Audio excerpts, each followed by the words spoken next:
आशीर्वाद मैं इतना आशीर्वाद दे ये ऐसे ही बनो रहे जा खिलाने तुम्हारे जैसे अगर हमारे देश में मुख्यमंत्री बन जाए वाकई में जिस दीदी के लाने वही बहन के लाने।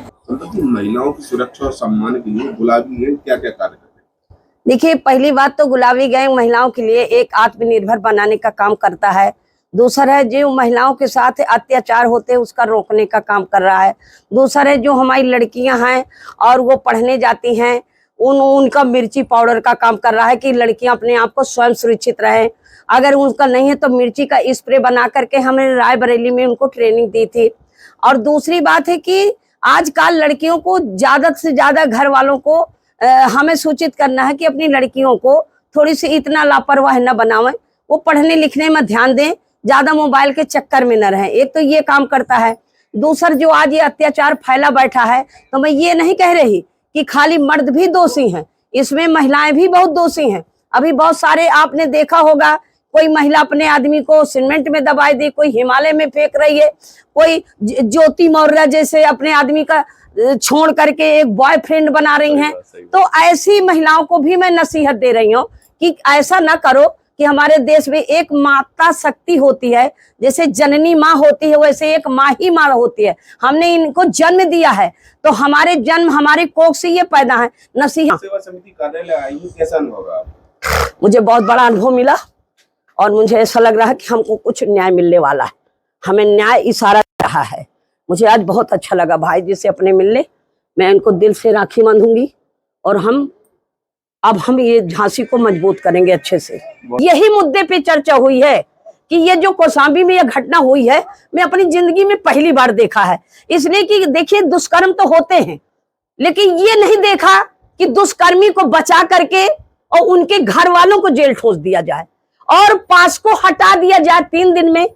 मैं ये कह रही हूं कि अगर वो झूठा केस था तो फिर 90 दिन पुलिस क्यों नहीं इंतजार किया? कम से कम 90 दिन इंतजार कर लेती, फिर बाद में जेल भेजती।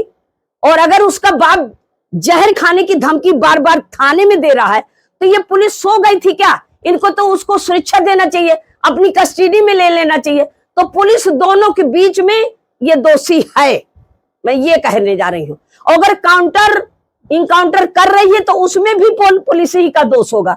ये पुलिस पढ़ लिख के जा रही है, वो तो 5 साल की हमारी बोर्ड से ही राजा बनाए गए हैं और जब वो 5 साल के बाद चले जाएंगे तो फिर ये पुलिस क्या करेगी?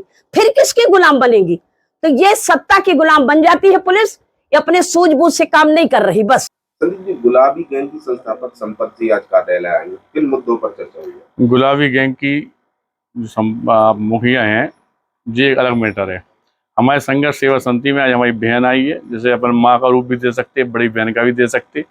और सत्यता ये है कि जिस तरह से संघर्ष सेवा समिति समाज में नारी शक्ति के लिए, बच्चों के लिए, पढ़ाई लिखाई के लिए, बेटी की कन्यादान के लिए, बेटी के हित में लड़ने के लिए काम कर रही है, यह सब देखते हुए आया दीदी का जो हमारे कार्यालय पे आगमन हुआ, इसके लिए मैं दीदी का बहुत शुक्रगुजार हूँ और बहुत अच्छा लगा दीदी से मिलके।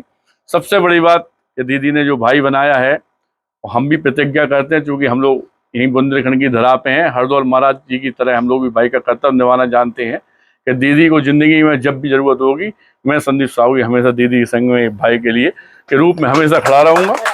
और चूँकि न्याय अन्याय के लिए लड़ना, नारी शक्ति का आगे आना, यह तो बुंदेलखंड की भूमि पे हमेशा से रहा है। और सबसे अच्छी बात यह है कि वीरांगना महारानी छीबाई भी इसी धरती पे बुंदेलखंड की धरा को जैसे गौरवान्वित किया है, इसी तरह से दीदी भी दिन रात प्रयत्न करके अपने सुख दुख परिवार छोड़कर दूसरों के सुख दुख को अपनाकर जिस तरह से काम कर रही हैं, उस तरह से वास्तविकता में ये देवीय स्वरूप है। और मैं दीदी के हमेशा ये प्रयत्न करूंगा कि दीदी की इच्छा पूरी करने में जहां हमारा सर्वोच्च लग सके हम लोग लगाएंगे। धन्यवाद करना चाहिए।